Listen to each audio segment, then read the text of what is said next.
Les mains dans la pop. Ok. Les mains dans la pop. C'est les mains, C'est ma nouvelle obsession. mais dans la pop. Bonjour tout le monde et bienvenue dans Les Mains dans la Pop. Moi c'est Audrey et je suis accompagnée de l'iconique Kumbis. Bon alors on est un petit peu triste parce que aujourd'hui c'est le dernier épisode des Mains dans la Pop ever. C'est la dernière fois que vous allez nous entendre, en tout cas ici. Comment tu te sens, Kumbis ? Un peu triste du coup de perdre tous mes précieux auditeurs, mais ça va très bien.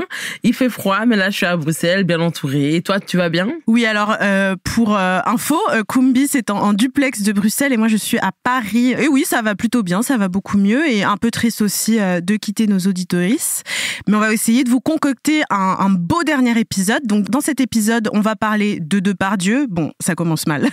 De l'élection Miss France, d'Émilie Ratajkowski, de rupture amoureuse et de plein d'autres choses. C'est parti.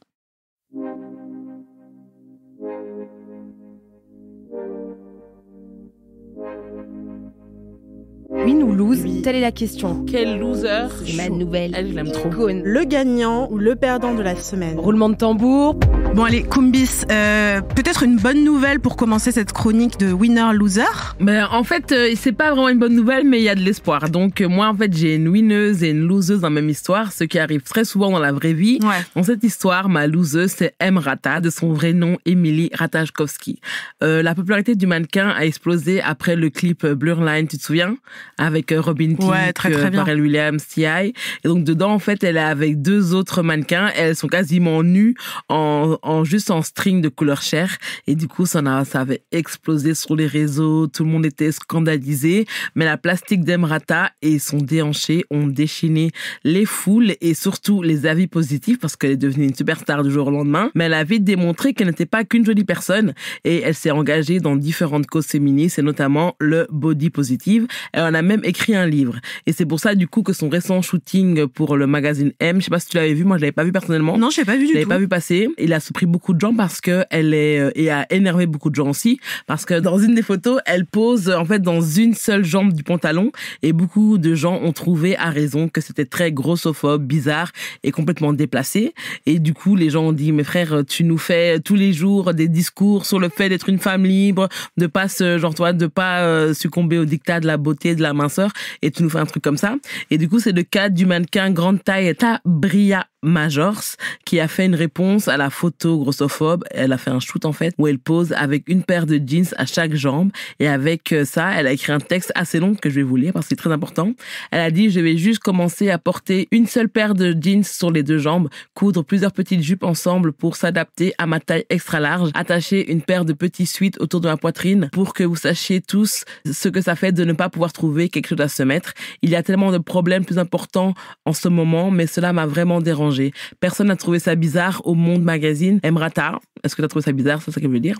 Comment as-tu pu écrire un livre sur la positivité corporelle et penser que c'était OK? Je suis mannequin depuis près de 10 ans maintenant et l'invisibilisation des mannequins grande taille est toujours aussi fou à expérimenter en temps réel. Nous avons commencé avec les modèles plus size qui se sont transformés en modèles curvy et pour faire un peu plus mignon, bien sûr. Et maintenant, ce sont les mannequins de taille moyenne qui prennent la place des mannequins plus size. Ce photoshoot montre qu'ils peuvent fabriquer et vendre des vêtements grande taille, mais jamais photographier un mannequin grande taille. Je sais que l'Ozempic, je sais pas si on a entendu parler, en fait, ouais. C'est un truc pour les diabétiques qui a explosé sur TikTok parce que les gens ont su que ça faisait maigrir, donc tout le monde a commencé à en prendre et il y a eu une pénurie mondiale. Donc elle a dit, je sais que l'Ozempic est partout dans l'industrie, mais le shooting fait penser à Jenny Craig, c'est une entrepreneuse très connue dans le monde du régime en Amérique, et à Weight Watcher. Donc elle dit quel est le concept et nous aussi on se demande parce qu'en fait, encore une fois, c'est pas parce qu'on est attaché à une cause qu'on est à l'abri de la faute. J'ai pas vu de réponse ou d'excuses d'Emrata, mais je voulais juste dire encore une fois merci aux femmes noires de faire le taf, d'être là et de reprendre les gens quand il faut les reprendre. Trop bien, merci pour tout. C'est vrai que j'avais vu passer la photo, j'ai pas compris quoi. Enfin, c'est vraiment ouais, ça va être très genre en mode année 2000 quand vraiment. Tout le monde voulait pas être un peu gros quoi. Bon. Et toi t'as un loser, un winner? Ouais. Est-ce qu'il y a un truc un peu je vais pas enchaîner sur un truc plus positif, sorry. Je vais enchaîner avec un loser qui est la législation anti-boycott et Starbucks de manière générale qui est en train de complètement paniquer. Alors, Kim Kardashian, qui déteste le café, a été aperçu avec un grand gobelet Starbucks dans la main. Alors, c'est une info complètement nulle, mais ça cache plusieurs choses. Il faut savoir que l'action de Starbucks perd 12 milliards de dollars. Donc, c'est le 11e jour consécutif que Starbucks perd autant. C'est une baisse de chiffre qui est énorme. C'est un record pour l'entreprise. Et c'est une baisse qui a lieu en pleine période de Noël, ce qui fait fuir plein d'investisseurs. Donc, c'est vraiment mauvais signe pour Starbucks. Pourquoi ? Je sais pas si tu sais, toi. Oui, parce que c'est lié à la cause palestinienne, non ? C'est ça, exactement. En fait, il y a un boycott de la marque et de plein d'autres marques parce que Starbucks aurait financé, en fait, l'armée israélienne. Et ça fait partie d'un plus large mouvement qui s'appelle le mouvement BDS, boycott, désinvestissement et sanctions. Et en fait, c'est une campagne qui vise au boycott d'Israël et de toutes les marques, en fait, qui soutiennent l'occupation israélienne et les violations des droits des Palestiniens, Palestiniennes. Et donc, par le biais, en fait, de boycotts économiques, culturels, universitaires, peu importe, en fait, en ne donnant pas notre argent à ces entreprises-là, c'est comme ça qu'a lieu ce genre de truc. En fait, c'est comme ça que les marques coulent et il y a que comme ça qu'ils comprennent, en fait. Il y a que par l'argent. Pour amortir sa chute... Faut toucher le portefeuille. Ouais, c'est ça, exactement. Et en fait, pour amortir cette grosse chute de chiffre d'affaires, l'entreprise va multiplier les offres. Donc, par exemple, on a pu voir beaucoup d'offres du genre un acheté, un offert. Et notamment, l'entreprise va payer des célébrités pour faire la promo de sa chaîne. Donc, par exemple, en l'occurrence, Kim Kardashian. Parce qu'on n'a jamais vu, en fait, une Kardashian aller chercher elle-même un café chez Starbucks. Et pourtant, là, on voit Kim en crop top qui se balade dans le Starbucks et qui brandit un gobelet. Donc, on se demande combien, en fait, elle a été payée pour faire cette espèce de coup de pub. Parce que, comme par hasard, évidemment, il y a eu des paparazzis, il y a eu plein de photos qui sont sorties de cet achat. Et moi, je me demandais aussi si elle arrive encore à se regarder dans un miroir, sachant qu'elle est elle-même à moitié arménienne et que Israël refuse de reconnaître le génocide qui a été commis en Arménie en 1915. Donc, ça fait beaucoup de choses qui me font me demander pourquoi est-ce que Kim Kardashian ne s'est pas prononcée sur le sujet et puis pourquoi aussi elle participe à cette espèce de campagne qu'on suppose en tout cas. En tout cas, tout ça pour dire que le boycott fonctionne parce que, comme je le disais tout à l'heure, toutes les guerres, tous les génocides, les pillages de ressources, c'est quand même au cœur de tout ça, c'est l'argent. Donc c'est bien en fait d'attaquer par ce biais-là en choisissant où on met notre argent et en refusant par exemple de financer certaines entreprises.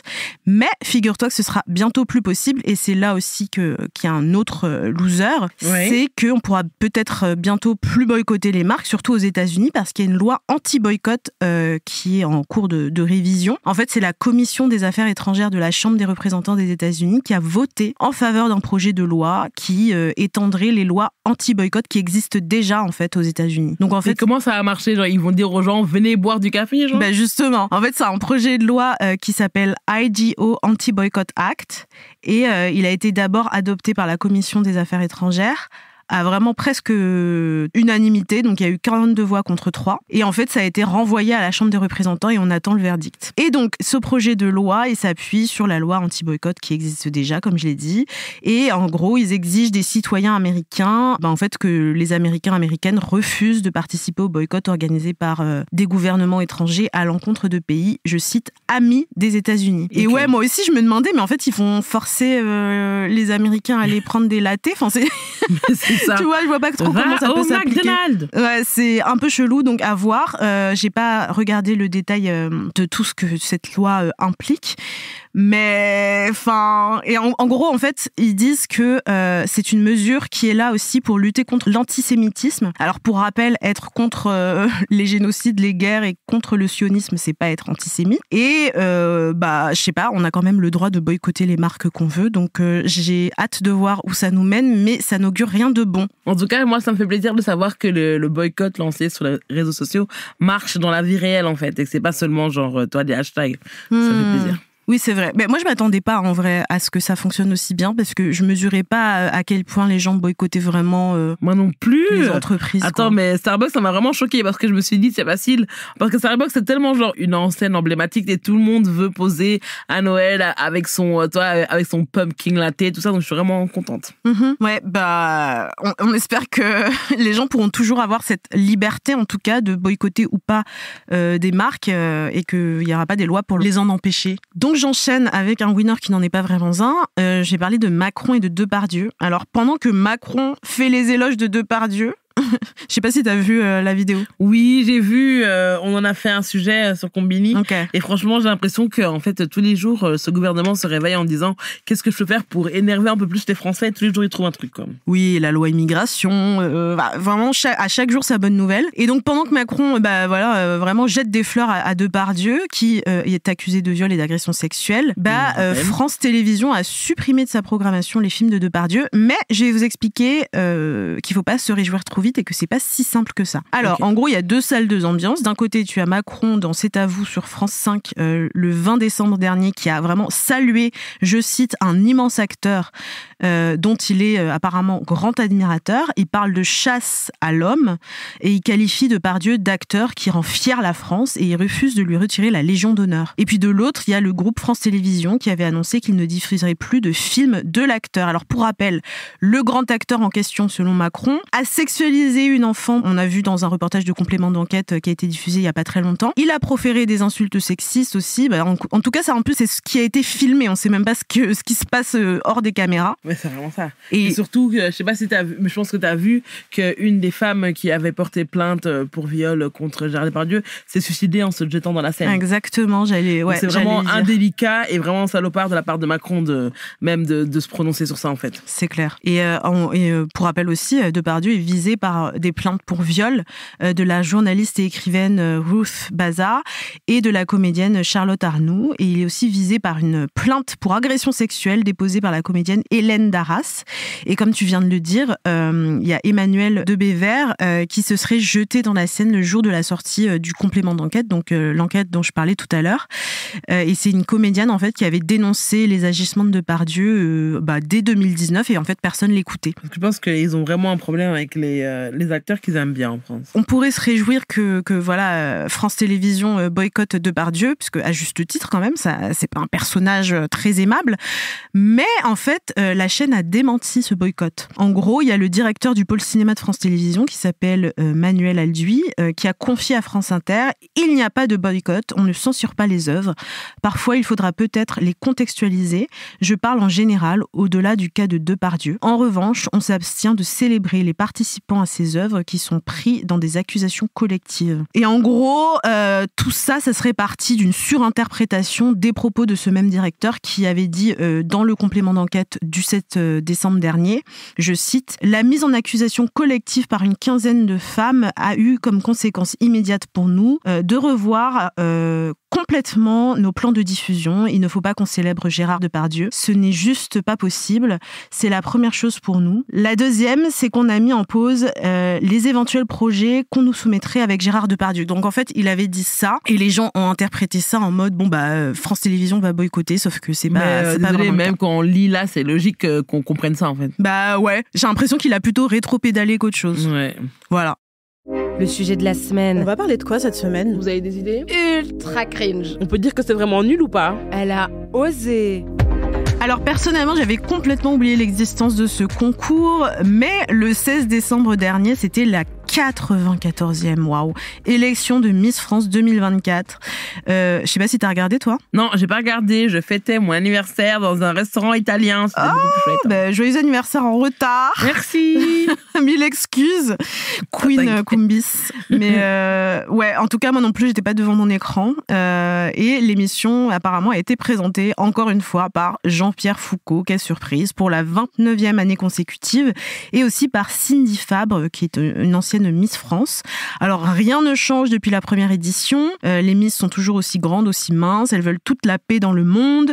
Et puis, elles sont jugées selon des critères complètement archaïques. Mais c'était la première depuis le départ de Sylvie Tellier du poste de directrice générale de la Société Miss France, et aussi depuis la mort de la fameuse Geneviève de Fontenay, qui était quand même figure de proue du comité Miss France de 1981 à 2007. Et la gagnante, du coup, c'est Miss Nord-Pas-de-Calais, Ève Gilles, elle s'appelle, et puis la première dauphine s'appelle Audrey Owensai, qui est Miss Guyane. Alors, on s'est dit que c'était l'occasion de revenir un petit peu sur toutes les polémiques de cette élection, enfin de ce concours.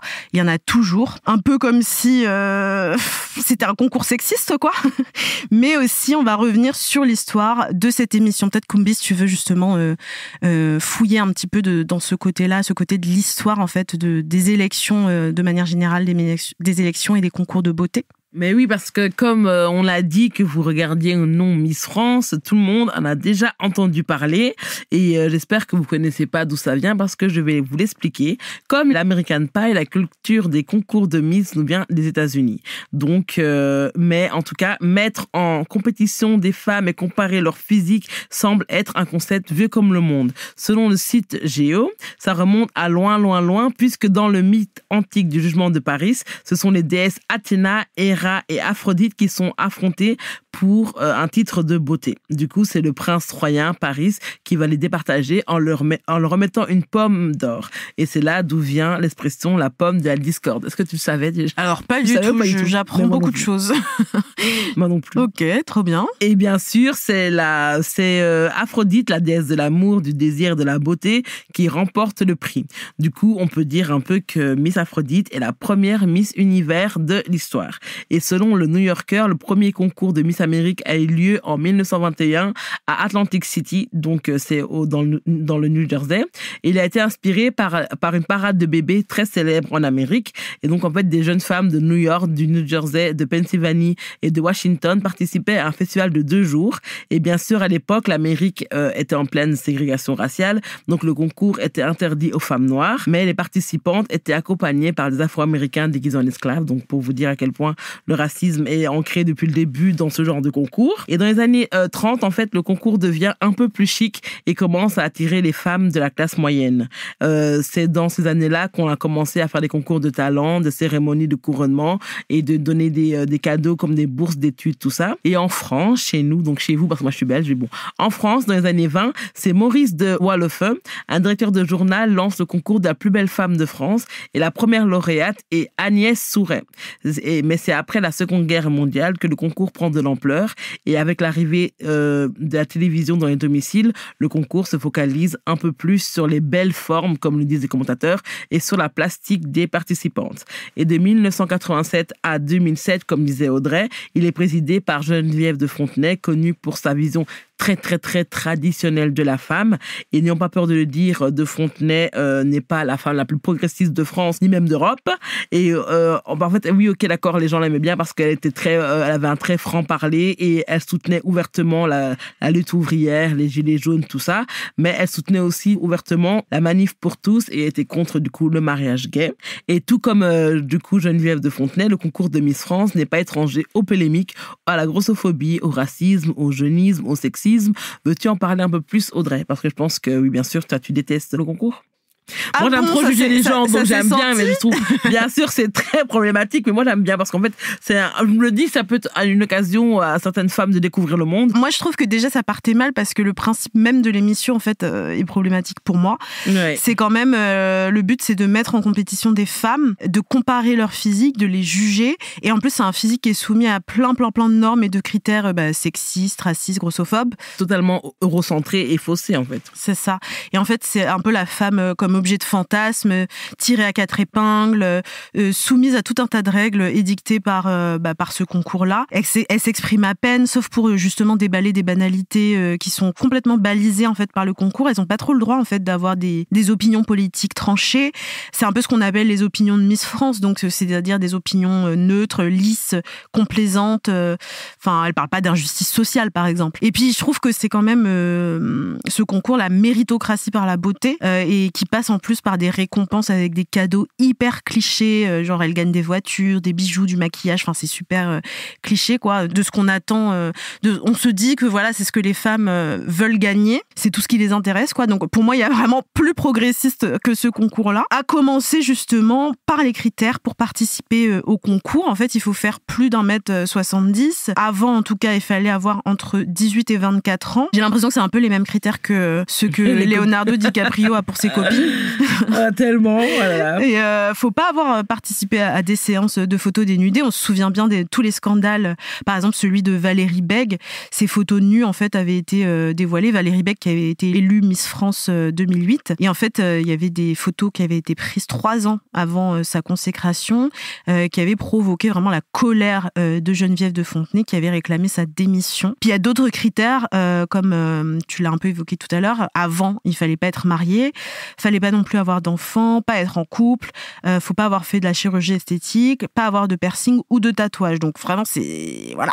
Il y a plus ouvert, quoi, comme concours. Donc en gros, il faut être jeune, faut être prude, sauf quand il s'agit de défiler en maillot pour être jugé pour son corps. Faut être célibataire, donc disponible pour les hommes. Enfin, c'est tout un tas de critères hyper sexistes, grossophobes, tout ce que tu veux. Ça me fait un peu penser au groupe de K-pop féminin. En fait, elles doivent être vraiment disponibles. En fait, elles doivent vraiment pas montrer, même quand elles sont en couple, pour pouvoir toujours être désirables pour le public, en fait. C'est ça, c'est vraiment être un produit, quoi. Et d'ailleurs, pour en revenir au scandale des photos dénudées, Geneviève de Fontenay a quitté Miss France en 2010 suite à une affaire comme ça. Donc, c'est l'affaire de Kelly Bochenko, qui était Miss Paris et qui a été destituée de son titre à cause, justement, de photos à caractère pornographique qui avaient été dévoilées et qui avaient été faites dans un contexte privé et publié sans son consentement. Donc, pour te dire que ce genre de scandale, il y en a plein. Et puis, en 2020, il y avait une autre polémique, celle d'Anaëlle Gyumbi, qui a été disqualifiée du concours de Miss Guadeloupe parce qu'elle avait posé seins nus pour la bonne cause dans le cadre d'une campagne pour la lutte contre le cancer du sein pendant Octobre Rose. Mais c'est vraiment dingue. Voilà, donc en gros, le contrôle du corps de la femme à fond. La femme ne peut exister que sous des règles précises. Alors, elle peut être nue, oui, mais que si c'est pour qu'on se fasse de l'argent sur son dos dans un concours sexiste. Sinon, ça veut dire que t'es une fille de mauvaise foi, il faut te destituer et te harceler, quoi. Et d'ailleurs, en octobre 2021, il y a l'association Oser le féminisme, qui selon moi n'est pas la mieux placée des assos féministes pour se prononcer, mais bon, qui a saisi les prud'hommes contre l'émission pour sexisme, non-respect du code du travail et discrimination. Et en fait, l'association s'est appuyée sur une jurisprudence de 2013 qui interdit les discriminations liées à l'âge et à l'apparence physique. C'est vrai que là, du coup, le concours est un peu mal barré parce que c'est un peu sur ça que ça repose, quoi. Mais totalement sur ça, faut d'abord. Ouais. Et évidemment, le racisme n'est pas épargné dans le concours Miss France. Même s'il n'y a pas que des Miss blanches, la majorité le sont, ou quand elles sont racisées, elles sont light skin. Enfin, tu l'as remarqué aussi, je pense. Ouais. Il y a très peu de femmes noires. Et même quand elles sont noires très claires, elles subissent un harcèlement sur les réseaux sociaux, c'est horrible. Exactement. Justement, et j'allais dire, quand une Miss noire a le malheur d'être élue, elle est harcelée. En 2000, par exemple, il y avait Sonia Rolland qui avait été élue. Elle était vraiment la cible d'insultes racistes. Par exemple, il y avait des gens qui avaient gravé sur sa voiture, la voiture qu'elle avait gagnée avec le concours d'ailleurs, Rentre chez toi. Puis même chanson pour Flora Coquerel qui a été élue en 2014 et qui avait reçu carrément des menaces de mort. Et puis en dehors de vraiment ces attaques frontales, il y avait aussi du racisme ordinaire qui était subi par les candidates racisées. D'ailleurs, moi ce qui m'étonne pas du tout, c'est que le comité Miss France réagit pas vraiment à toutes ces attaques. En fait, il se contente de conseiller aux candidates de ne pas lire ou carrément de désactiver les commentaires. Donc en gros, fermer les yeux, quoi, il y a rien qui se passe. Et apparemment, on les entraîne en fait les Miss à sortir des espèces de punchlines ou en tout cas à s'adapter avec des entourloupes pour répondre, je cite, avec des pincettes et avec le sourire. Donc, il y a mieux comme soutien, tu vois, aux Miss quand elles subissent du racisme à cause, en partie, enfin, pas à cause, mais parce qu'elles sont rendues plus visibles par le concours. Ouais. Et il y a plein aussi de Miss Noires qui ont dénoncé le racisme. Par exemple, il n'y a pas de produits adaptés à leur type de cheveux, pas de fond de teint adapté à leur teinte de peau. Pendant le concours, elles se retrouvent souvent avec les cheveux ultra lissés, carrément cramés parce qu'on ne sait pas s'en occuper. Ou, tu sais, le visage avec une teinte un peu grisâtre. Genre à la Ramayad avant. Ouais.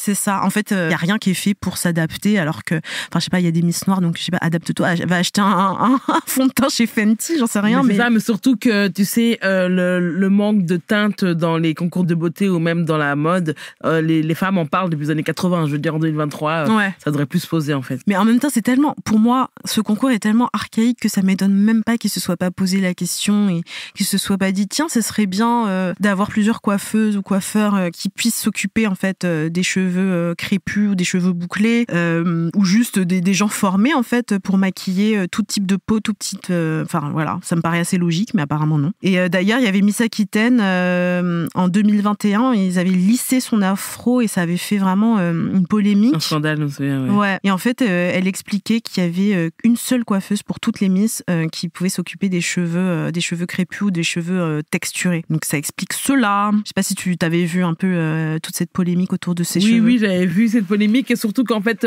parce que les gens la voyaient sur ses photos promo avec sa belle afro et tout le monde s'attendait à ce qu'elle soit comme ça le jour du concours. Après, on l'a vu avec des cheveux lissés. Encore une fois, nous, nos cheveux afro ne doivent pas être lissés, ni même traités comme un cheveu lisse. Donc, même son cheveu lissé n'était pas bien lissé. Donc, ça a énervé tout le monde. Ouais. Ils ont dit, au lieu de faire appel à une coiffeuse afro, ou même une coiffeuse qui connaît les cheveux afro, ou même leur laisser eux-mêmes s'occuper de leurs cheveux. Voilà, je comprends pas. Ouais, je me souviens. Ils ont essayé un petit peu de moderniser le concours. Depuis 2022, il y a Endemol et sa patronne Alexia Laroche-Joubert qui ont essayé de changer un petit peu les choses, notamment en autorisant les femmes mariées, les mères, les femmes de plus de 24 ans, les tatouages et les piercings, et aussi en autorisant aux femmes trans de concourir. Bon, j'ai envie de te dire quand même, il était temps. Enfin, 2022, Franchement. il était temps, quoi. Merci. D'autoriser les femmes mariées.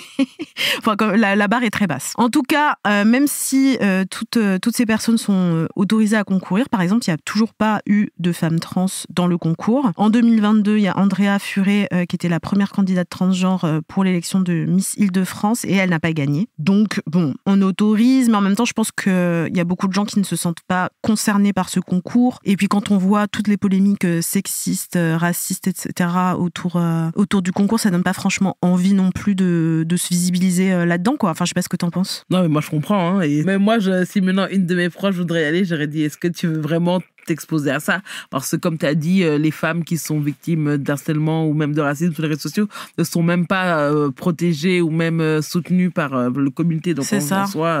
Et aussi, franchement, combien de Miss a vraiment éclaté, genre explosé après le concours, tu vois? J'ai l'impression que comme on disait, c'est vraiment un concours et une culture très américaine. J'ai l'impression qu'en France, ça ne savent même pas quoi faire de leur Miss, à part devenir chroniqueuse à TPMP, peut-être Miss Météo, c'est quand t'as vraiment de chance. C'est vraiment ça. T'as tout résumé.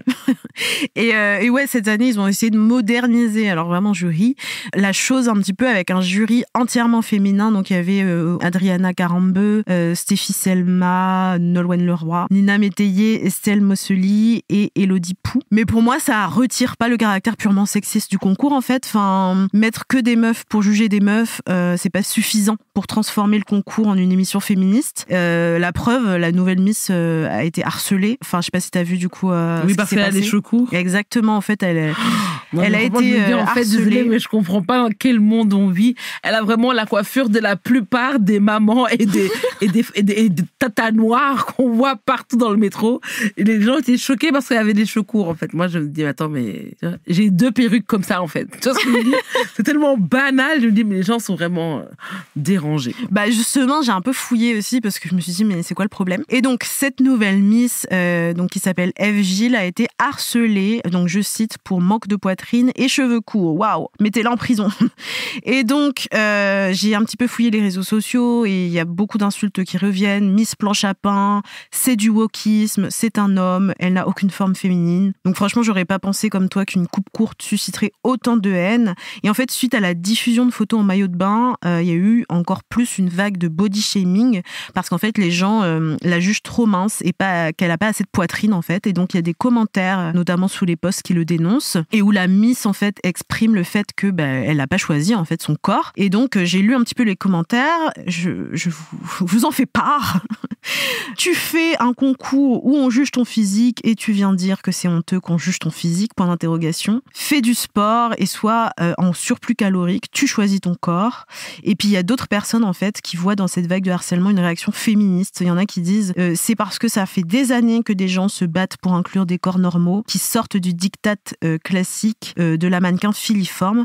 Donc en 2023, ça choque de voir une Miss France qui a un corps d'ado de 13 ans et les cheveux courts. Alors pour moi, elle a un corps normal déjà. Mais tous les corps sont normaux, c'est ça qui m'énerve, en fait. Tu vois ce que je veux dire? Et puis surtout pour moi, c'est donner beaucoup de crédit à une vague de violence complètement gratuite et aussi c'est penser que parce qu'on veut que tous les corps soient visibles et plus libres, ça veut dire qu'il faut aussi éradiquer en fait tous ceux qui répondent encore à certaines normes et selon quels critères. Enfin, c'est complètement débile. Et c'est ça. Et quand ils disent les corps normaux, comme elle a dit au début, le mannequin grande taille, ils disent aussi c'est grande taille mais très accepté, tu vois. Il faut quand même avoir le ventre assez plat, faut quand même avoir le corps en 8, tu vois. Donc en fait, c'est tous des hypocrites. Si maintenant elle a été mince avec des gros seins, on aurait dit oui, elle est vulgaire, tu vois. Oui. Moi, je pense qu'une femme n'est jamais assez bien. C'est ça. Et c'est en ça que me dérange le concours, parce qu'on sait que même si elle correspond genre aux critères parfaits dits par Da Vinci ou je sais pas quoi, on l'aurait quand même critiqué. Parce qu'en fait, on aime critiquer la femme, et je pense que c'est notre société qui pense que la femme est critiquable, en fait, tu vois. Parce qu'elle est là pour être désirable et pour être jugée et par les hommes, et je pense qu'ils ont leur mot à dire. Ils pensent avoir leur mot à dire, mais non, en fait. Donc voilà, ça m'énerve. Juste ça, dans ça, je te rejoins, et je trouve que dans ça, le truc est mal fait, parce que s'il y a Miss France, il devrait avoir Mister France, et il y a Mister France, mais c'est un truc série Z que personne ne regarde, donc ça compte pas. Pour moi, au-delà du fait qu'il faut, par exemple, un concours pour les mecs, enfin, c'est juste le concours en lui-même, moi, qui me gêne, c'est juste, déjà les critères, comme on dit depuis tout à l'heure, enfin, même quand on parle de corps normaux, entre guillemets, comme ce que disent les commentaires, c'est toujours des corps minces, des corps musclés, des corps grands, des corps valides, des corps blancs, enfin, tu vois, c'est toujours la même chose. Donc, au-delà de juste créer un concours, Mister France, tu vois, juste, est-ce qu'on peut pas faire autre chose, genre que juste juger sur la beauté? Ça me paraît hyper vieux jeu, quoi. Et pour en revenir aux commentaires là qui disaient oui, c'est parce que on veut des corps qui sortent un petit peu de ce qu'on a vu, et c'est pour ça que les gens réagissent comme ça. Enfin, pour moi, si les harceleurs se battaient vraiment pour que les Miss soient plus grosses et sortent des normes, ça se saurait, tu vois. Et comme tu disais, les femmes ne gagnent jamais.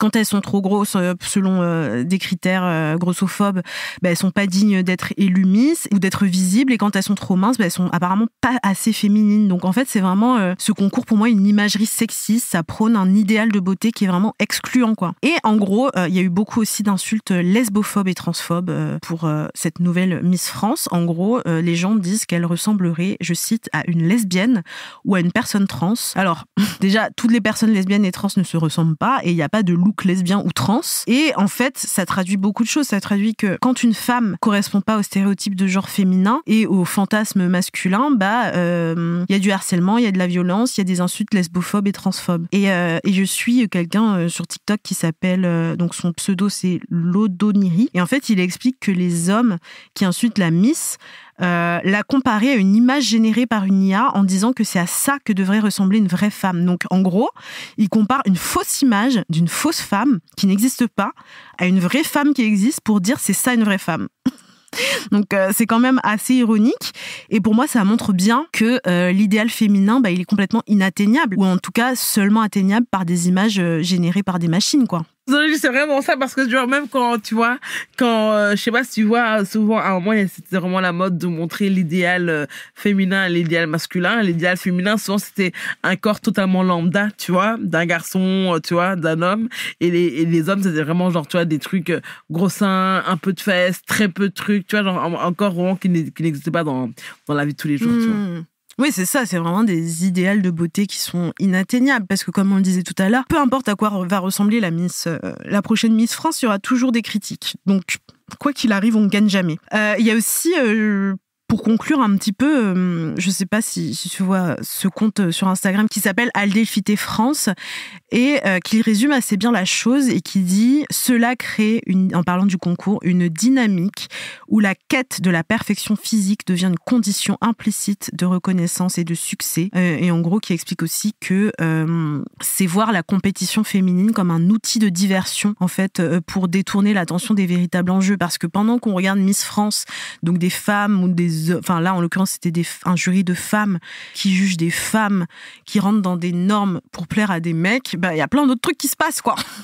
C'est un peu pour nous détourner et puis jouer sur cette espèce de compétition féminine. Je sais pas ce que t'en penses, toi. Ça me fait penser à Chimamanda Ngozi Adichie, une autrice nigériane, qui dit on apprend aux femmes à être compétitives l'une contre l'autre, mais jamais pour des raisons genre le travail, la réussite, mais souvent pour plaire aux hommes, tu vois. Et je pense que ça résume bien le concours Miss France, c'est qu'en fait, comme t'as dit, c'est qu'on met, tu vois, genre si maintenant il y avait encore comme avant avant des concours où elles devaient avoir des talents différents, qu'on juge leurs talents. Mais là, en France, on juge que la beauté. Tu vois, le déhanché, le comment elles marchent en maillot de bain, tout ça. Et en soi, il n'y a pas de vrais critères de comparaison, tu vois. Si maintenant elles chantaient ou même qu'elles faisaient, je sais pas, de l'acrobatie, du twerk ou même genre du breakdance, je sais pas, quelque chose, tu vois. Donc voilà, ouais. Je pense que c'est encore une fois dire qu'une femme doit voir d'abord une autre femme comme une rivale. C'est ça.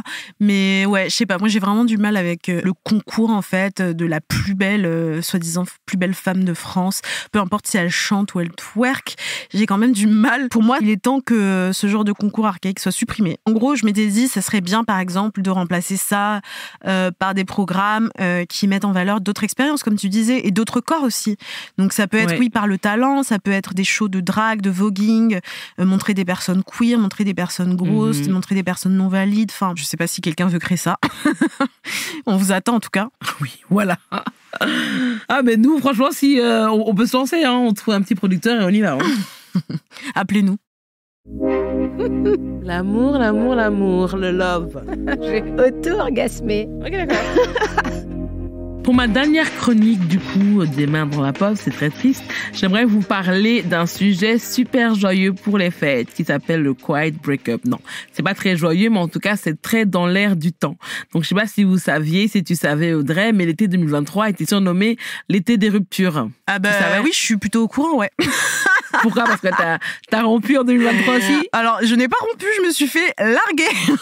Oh là là, mais franchement, mais j'explique que c'est normal parce que Vénus était en rétrograde, mais tu n'es pas la seule. Sofia Vergara, Rosalia, Britney Spears, Billie Eilish, elles ont toutes vécu une invasion de rupture et les fadas de l'astrologie nous ont expliqué que c'était normal parce que Vénus était en rétrograde. Et franchement, moi, je suis pas trop astrologie, donc je savais pas c'était quoi, mais une astrologue du magazine Vogue américain, qui s'appelle Alice Bell, nous explique que cette période astrologique de Vénus rétrograde peut faire ressortir des problèmes que vous avez ignorés pendant longtemps. En fait, la rétrogradation de Vénus se produit tous les 18 à 19 mois. Et donc, la dernière fois, elle s'est produite en 2021. Donc, je sais plus si j'étais en couple en 2021. T'étais en couple, toi? Oula, tu m'en demandes beaucoup. Ouais, j'ai pas trop de mémoire. Je pense pas, je pense pas. Je pense que j'étais avec un fleur d'été, que oui, ça s'est fini.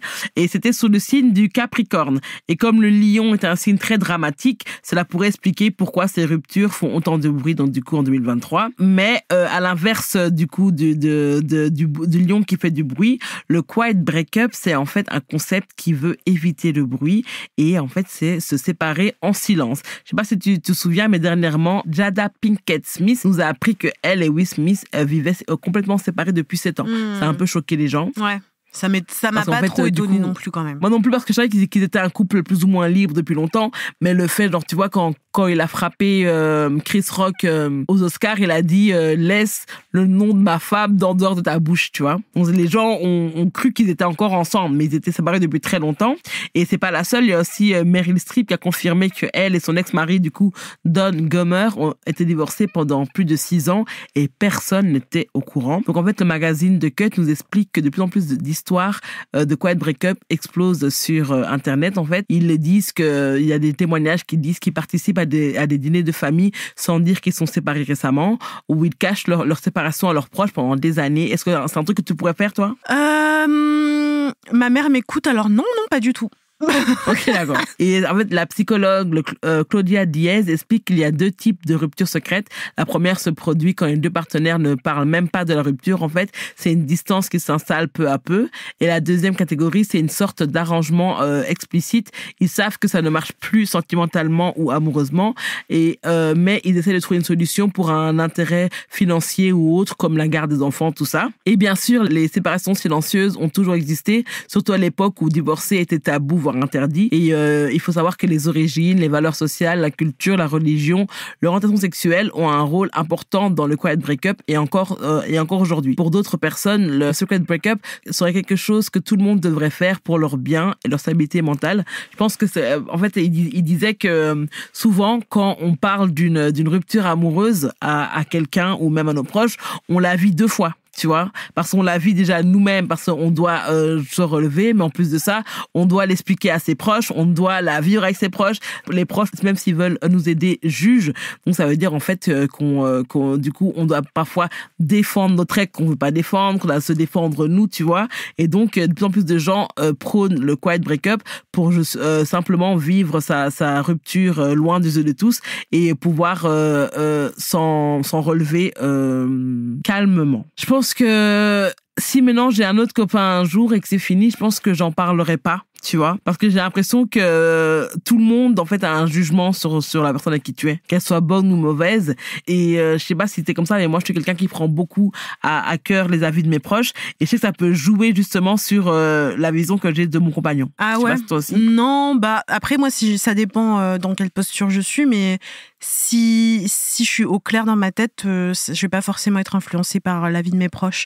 C'est surtout si je sais pas trop, que je suis dans une sorte de dilemme, oui effectivement ça peut influencer. Mais là pour les célébrités, je pense que ce qui joue aussi dans le quiet breakup, c'est comme tu le disais, leur image. Et par exemple, quand on parle de Will Smith et de Jada, c'est surtout que c'était un peu une image de couple indestructible et que du coup ça allait ternir un petit peu leur image, leur réputation, etc. Et que c'est plus bankable en fait qui reste en couple, quoi. C'est ça. Et en plus, les gens disaient que ça faisait très vieille Hollywood, tu vois. On reste ensemble parce que on est un power couple. Parce que moi, j'imagine très bien Jay-Z et Beyoncé être séparés depuis 7 ans. Et la le dire à personne parce que Jay-Z et Beyoncé, c'est une marque déposée presque, tu vois. C'est exactement et ça. aussi, ce qui choque dans le quiet breakup, c'est qu'on est tellement dans un monde très voyeuriste où on sait tout, où on connaît la taille des enfants par exemple, de Kim Kardashian. On connaît vraiment tout, et le fait que certaines personnes cachent leur séparation, en plus, c'est un peu un retour à la vie privée. Et donc, il disait que c'était la nouvelle tendance, c'est de ne pas dire qu'on est séparés et que les gens le découvrent quand ils le découvrent. Je pense que c'est une bonne chose personnellement. Ouais, faites ce que vous voulez. J'ai envie de dire, voilà ma conclusion.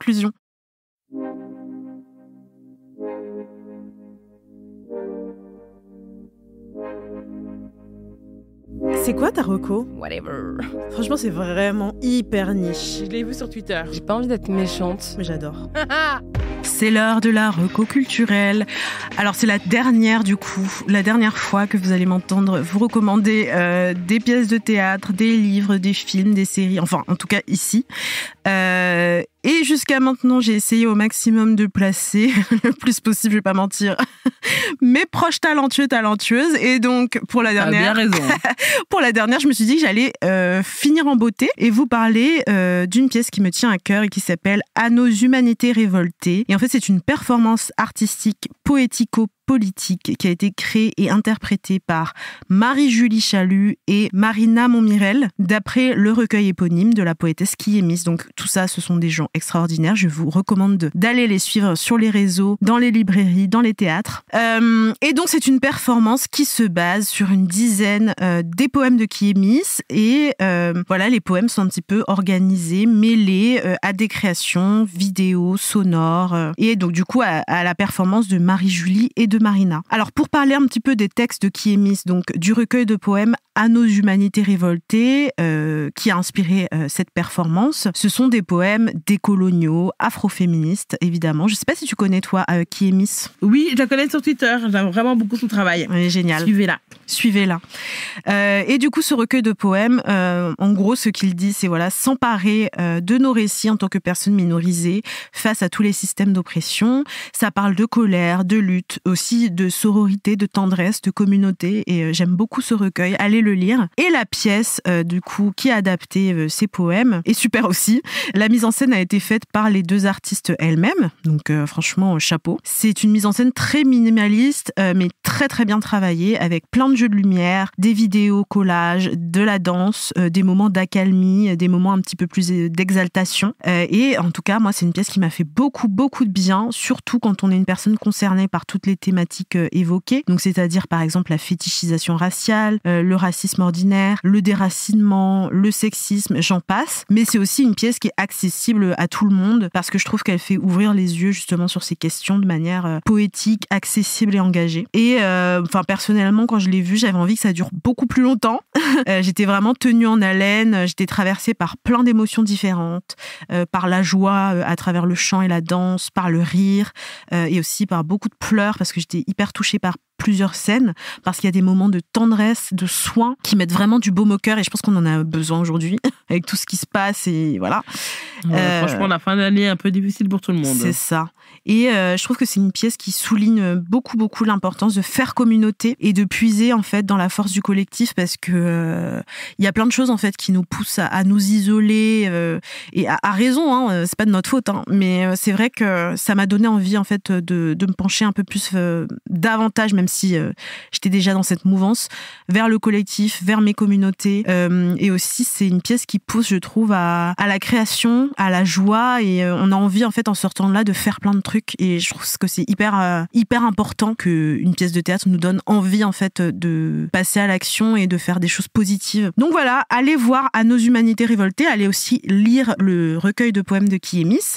La pièce a été jouée dans plein d'endroits différents, notamment au Théâtre de l'Œuvre à Marseille, au Théâtre Les Roches à Montreuil, au Chicha de la Pensée au Théâtre des Amandiers à Nanterre. Donc suivez l'actualité sur les réseaux sociaux pour voir quelle est la prochaine date. Et puis aussi, si vous êtes tourneur, tourneuse, programmateur ou programmatrice, n'hésitez pas à vous manifester en fait pour continuer à faire exister cette pièce, parce que ça en vaut vraiment le détour. Voilà, c'est la fin de cet épisode. C'est la fin de... Est-ce que c'est là qu'on fait nos adieux ou oui, la conclusion d'abord? C'est le dernier épisode ever des Mains dans la Pop.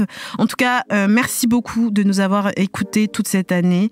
Merci à toutes les productrices qui ont travaillé à nos côtés, à toutes les équipes de Nouvelles Écoutes, des studios d'enregistrement.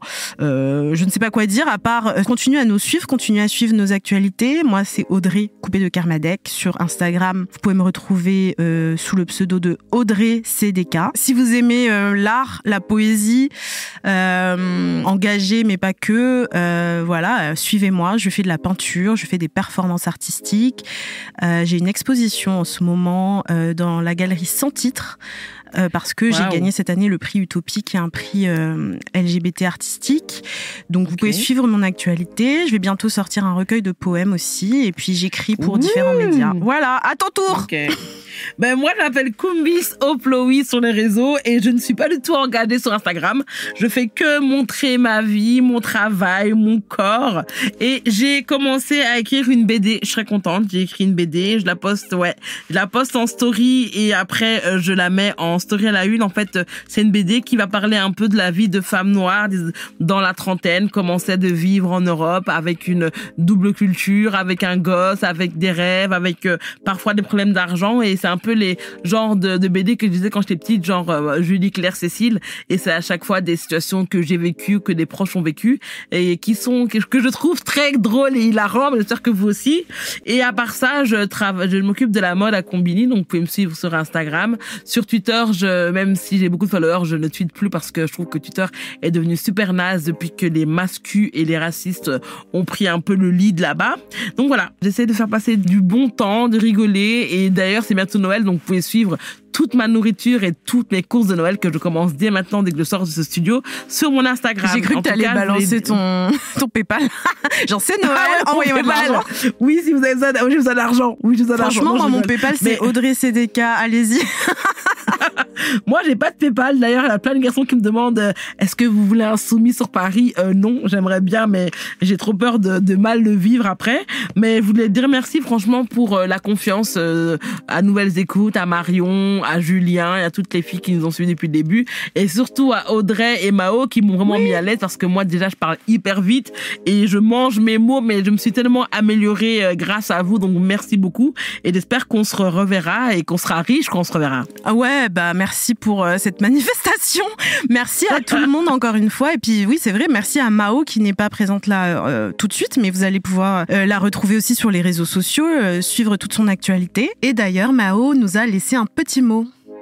Coucou les amours, c'est Mao, je vous parle de l'au-delà. Je rigole, je vous parle du studio où j'étais, l'épisode juste avant, c'était mon dernier, et je voulais quand même vous dire au revoir, vous dire merci pour tous les messages que vous m'avez envoyés. J'ai adoré cette aventure, j'ai adoré rencontrer Audrey et Kumbis. Un grand merci aux équipes de Nouvelles Écoutes. Et en vrai, à bientôt dans d'autres podcasts, à bientôt dans ma salle de spectacle pour venir voir Drama Queen, If You Are a Drama Queen, et surtout, aime-toi, moi je t'aime déjà, va faire l'amour, mais protège-toi. Wow, ce mot d'au revoir devient bizarre, on dirait un repas de famille à Noël. Bisous. Les Mains dans la Pop est une émission de nouvelles écoutes, animée par Mao Drama, Kumbis Oploui et Audrey Coupé de Kermadec. Produite par Julien Neuville. Montage, mixage et enregistrement par Livio Boulanger au studio Artistique Palace et par Thibaut Jamard de Audiofréquence pour l'enregistrement à Bruxelles. Directrice générale adjointe Nora Issem, directrice artistique Aurore Mailleux, directrice des productions Marion Gourdon, directrice commerciale Emmanuel Fortunato, chargée de production Mathilde Jonin, assistante de production Lila Bordelais.